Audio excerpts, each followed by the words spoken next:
Bonjour les troisièmes. Aujourd'hui, nous allons corriger notre fiche littérature sur les mots du théâtre. L'objectif de cette séance est donc de bien comprendre comment s'organise une pièce de théâtre, comment on appelle les différents types de répliques et comment on distingue les différents grands moments qui sont censés composer une pièce.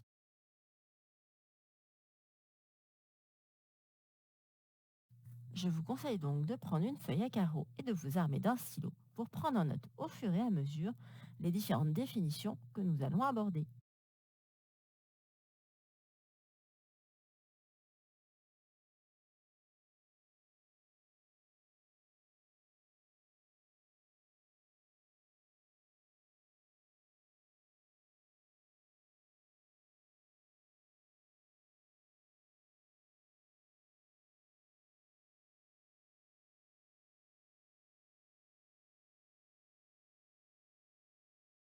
Commençons maintenant à compléter notre fiche outil.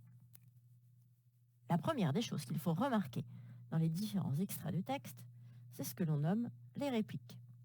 C'est ce que vous trouvez ici. Les répliques, ce sont les paroles des personnages. À chaque fois qu'un personnage prend la parole, on appellera cela une réplique. À l'inverse, les didascalies sont des indications de mise en scène. Elles sont toujours écrites en italique et elles permettent de donner des informations soit sur les actions, les mouvements des personnages, soit sur la façon dont les paroles doivent être prononcées. Ce ne sont pas des paroles que l'on doit prononcer sur scène. Elles ne sont faites que pour l'acteur au moment où il aura à prendre son texte et à interpréter son rôle. Lorsqu'on observe une pièce de théâtre, on peut remarquer que les répliques sont parfois plus ou moins longues. C'est ce qui va permettre de les différencier. Une longue prise de parole pendant un échange va s'appeler une tirade. Deux personnages se parlent et l'un des deux personnages prend davantage de temps, d'espace pour répondre, pour développer son propos, pour argumenter, faire valoir ses idées, ses opinions. La tirade est souvent un moment où un personnage peut prendre de l'importance et peut prendre l'avantage sur un autre personnage. Il suffit de se dire que le personnage qui a raison, qui a le plus de pouvoir, est peut-être celui qui parle le plus longtemps. Lorsque deux personnages, au contraire, vont être amenés à discuter de façon assez vive, dans un échange qui ressemble à une sorte de ping-pong verbal, eh bien on appelle ça une stichométie. La stichométie, c'est le fait d'avoir des réponses qui s'enchaînent les unes aux autres sans laisser de temps et souvent avec des mots qui sont repris d'une réplique à l'autre pour créer une sorte d'effet sonore de ping-pong verbal. L'aparté est un mot qui est issu de l'italien et on emploie cette expression lorsqu'un personnage adresse sa réplique à part sans que les autres personnages ne l'entendent. Très souvent, le personnage va mettre sa main près de sa bouche et se tourner vers les spectateurs pour lui signifier qu'il lui fait une confidence. Le spectateur va donc avoir de l'avance sur les autres personnages, puisqu'il va savoir quelque chose que les autres personnages ignorent. De la même façon, lorsqu'un personnage se retrouve seul en scène et se met à déclamer un texte, on appelle ça un monologue. Mono veut dire seul, log c'est le fait de parler. C'est donc le fait de parler seul, d'être seul en scène. Souvent, le monologue est un moyen privilégié pour le personnage pour exprimer les différents choix qui s'imposent à lui. Le conflit qui fait rage en lui lorsqu'on lui impose des décisions, ses sentiments, sa détresse. C'est un moment de partage avec le spectateur. C'est un moment où le personnage s'interroge sur lui-même, sur son avenir, sur ses choix, sur ses valeurs. Mais c'est aussi un moment privilégié avec le spectateur.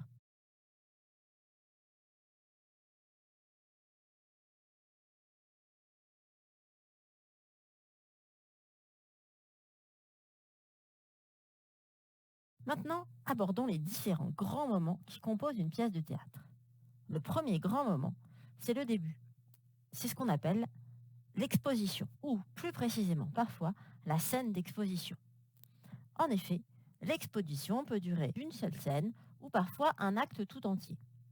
C'est le moment pendant lequel on va présenter les personnages, leurs relations avec les autres personnages, mais aussi où on va expliquer où se passe l'action, à quelle période elle se passe, et surtout le moment où l'on va présenter le problème, celui que les personnages vont devoir résoudre tout au long de la pièce. Dans cette scène d'exposition, celle que vous présente l'extrait numéro 1, on peut voir que le début d'Antigone commence par la présentation des actions essentielles, c'est-à-dire la guerre qui a fait rage, la mort de Polynice et Théocle, les deux frères d'Antigone et d'Ismène, qui sont elles-mêmes les filles d'Oedipe.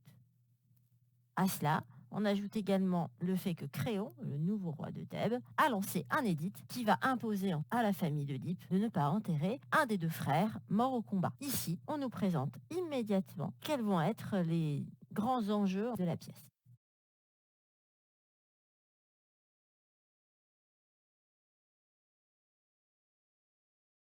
Le nœud de l'action, c'est le moment principal de la pièce. C'est le moment où tout se joue. Ici, dans la pièce Antigone, c'est le moment où Créon et Antigone sont en train de débattre sur son avenir.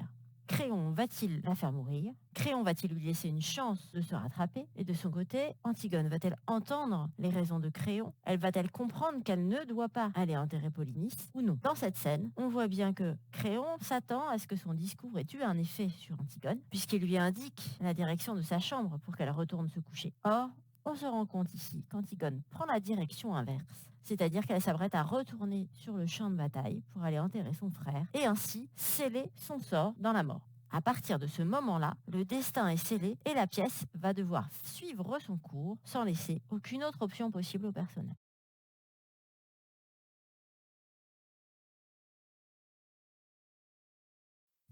Un des moments qui peut ponctuer une pièce de théâtre est le quiproquo. Le quiproquo est un malentendu, une sorte de mauvaise compréhension entre deux personnages. Ainsi, au détour d'une conversation, un personnage va comprendre une chose, alors que l'autre va comprendre totalement l'inverse. Selon le genre de pièce dans lequel on se trouve, cette situation d'incompréhension va pouvoir provoquer tout un tas de péripéties différentes. Si nous sommes dans une comédie, il est probable que cela provoque un certain nombre de rebondissements comiques. Des personnages qui vont peut-être se disputer, quitte à en venir aux mains et à créer du comique de geste, des malentendus ou encore des rebondissements qui vont créer pour le spectateur des effets de surprise. Dans la tragédie, au contraire, le quiproquo ne va faire que renforcer l'aspect dramatique de la situation. Finalement, le spectateur va être en avance sur les autres personnages, parce que lui sait qu'il s'agit d'un quiproquo et va donc tout de suite pouvoir anticiper sur ce qui se passe. Par exemple, dans cette scène, la nourrice pense qu'Antigone est allée rejoindre son amant.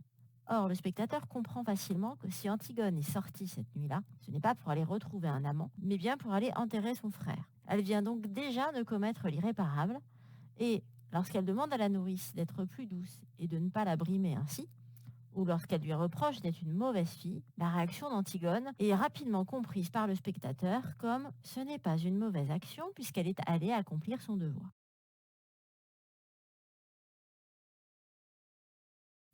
Le dénouement, c'est la fin de la pièce. C'est le moment où tous les personnages ont accompli leur destin et où l'on va savoir si l'histoire se termine de façon plutôt heureuse ou au contraire, comme dans la tragédie, de façon plutôt malheureuse. C'est ici que les personnages vont trouver un nouvel équilibre, équilibre qui pourra être positif ou négatif selon le genre de pièce dans lequel on se trouve. Ainsi, la fin heureuse appartient plutôt au domaine de la comédie, où les actions se terminent très souvent par des mariages et des grandes fêtes, alors que dans la tragédie, on termine le plus souvent par un bain de sang. Le genre théâtral essaie toujours d'amener un sentiment de surprise chez le spectateur, afin de ne pas l'endormir, de le garder éveillé et surtout de faire en sorte que l'action ait toujours un intérêt, qu'il y ait toujours quelque chose à découvrir. De ce fait, le coup de théâtre est un moment clé du déroulement d'une pièce de théâtre. Un coup de théâtre, c'est un retournement de situation. Le spectateur s'attend à la réaction prévisible d'un personnage, mais finalement, le personnage en question va agir de façon totalement différente. C'est cela le coup de théâtre. Dans cette scène, Ismène revient auprès de Créon pour dire qu'elle aussi est capable d'avoir aidé Antigone à enterrer son frère, ce qui d'ailleurs n'est pas vrai. Mais alors qu'on s'attendrait à ce qu'Antigone soit ravie de ne pas être seule dans la mort et de ne pas être laissée seule à son sort, elle va au contraire, elle va refuser l'aide d'Ismène, la refouler et affirmer sa seule responsabilité. Cette réaction d'Antigone n'est pas prévisible et elle va renforcer le fait qu'Antigone est une héroïne tragique parce qu'elle est seule à accomplir son destin et qu'elle ne veut pas y intégrer qui que ce soit d'autre, sachant qu'Ismène, au tout début, était plutôt frileuse à aller dans cette voie. Ici, l'apparition d'Ismène laisse entrevoir la possibilité d'un espoir. Peut-être qu'elle ne va pas mourir, peut-être qu'elles vont être deux à assumer la responsabilité de cet acte, peut-être que Créon sera plus doux avec Ismène qu'avec Antigone, mais finalement, le refus d'Antigone va sceller son destin et faire que Créon n'aura pas d'autre choix que de la mettre à mort.